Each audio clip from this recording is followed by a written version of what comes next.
xuân nay sao rồi? Ngày đêm về mình ơn, bao giờ thiệp hồng nêu tên. Rồi xuân này xuân tới, có lên xe qua cùng ai chăng? Hoa xuân tươi nở xanh trên cánh đồng. Năm nay 27 sao em chưa chồng? Vì câu chuyện yêu đương em còn ngại ngùng chưa thương. Đừng ngại ngùng em cứ nói ra để anh lo liền. Thanh xuân nay đã trôi mau từng năm. Nhưng sao em vẫn cô đơn lặng thầm? Đâu ai thương con nhỏ con quê miền Tây, nên em thui thủi loay quay chờ đây. Thì mình hẹn hò yêu đương ngày đêm nhớ nhau, chờ ngày đẹp trời du quy đàn trai rước dâu chịu hôn. Sông bên lỡ thương sông bên môi, sang năm em đã đi theo anh rồi. Mời em về bên anh vui tròn cuộc đời xuân xanh, mừng một ngày mai đến quá vui đón dâu từng bừng. Each year, the U.S. business magazine Forbes reports on young people seen as the best and most creative of their generation. Recently, Forbes hosted the first Forbes Under 30 conference in Vietnam.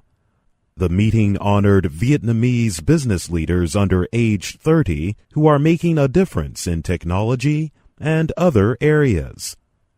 Some speakers at the event said Vietnam's future depends on the efforts of young people there and how they apply technology. For instance, U.S. pop music singer Katy Perry, a Goodwill ambassador for the United Nations, said she is hopeful for Vietnam's future. I'm told you are also the lead generation in innovation, which means you can find solutions that never existed before, she said. But some older speakers wondered if young Vietnamese care more about luxury cars and Facebook than about helping the country succeed. When you live in a peaceful time, you have everything. You have all the opportunity, former Ambassador Tan Nu Tinh Ning said. But the challenge is, can you identify your dream? If you live in that comfort zone, you don't know what you can do for your country. Ms. Ning also praised young people in the country for accepting technology and exploring what it can do. Electronic products are Vietnam's top exports. Large companies Samsung and Intel are increasingly producing more goods in Vietnam. More than 1/3 of the population is online, and at least 1/5 has a smartphone. Many of Forbes' young Vietnamese business leaders include those in the technology world. Nguyen Ha Dong created the popular mobile phone application Flappy Bird. Pham Le Nguyen co-founded the technology business Five Desire, which helps build the next generation of successful companies.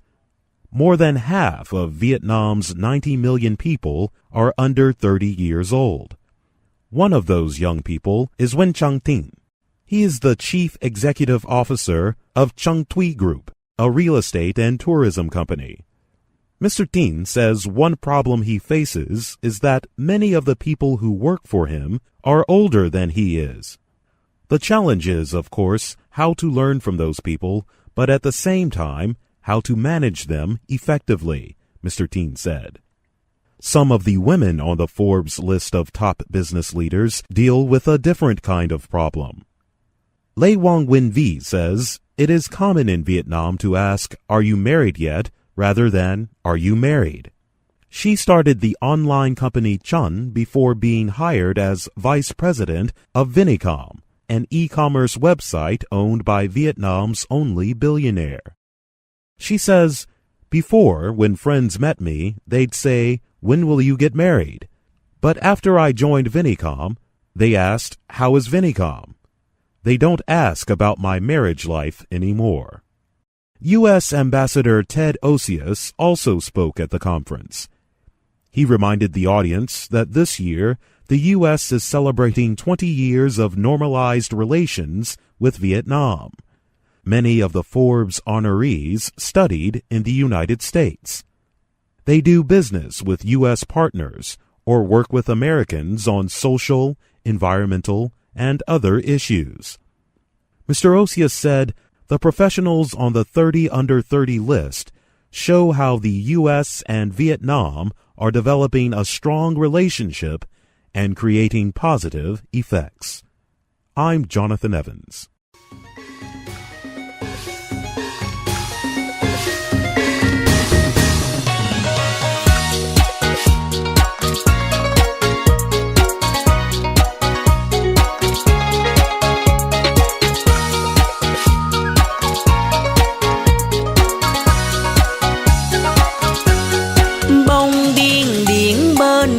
Em ngồi anh qua hỏi xuân nay sao rồi. Ngày đêm về mình ơn bao giờ thiệp hồng nêu tên. Rồi xuân này xuân tới có lên xe qua cùng ai chăng?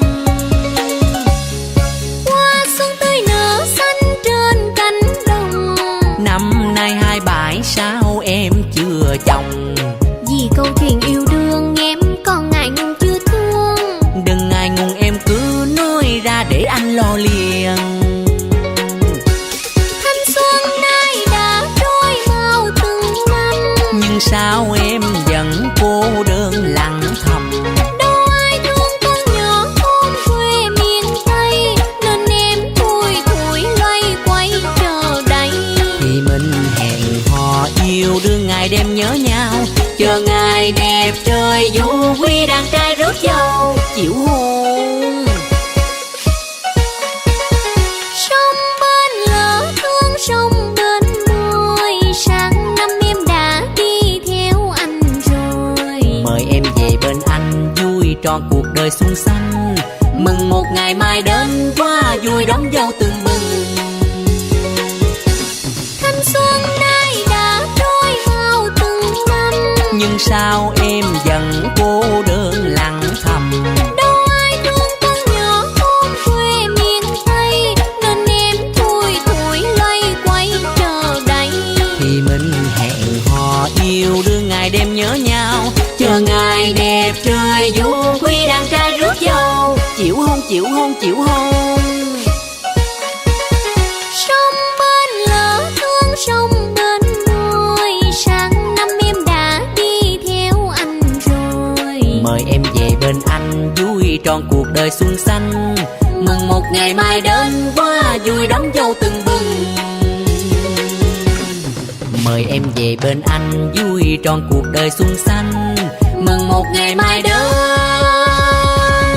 quá vui đón dâu từng bừng.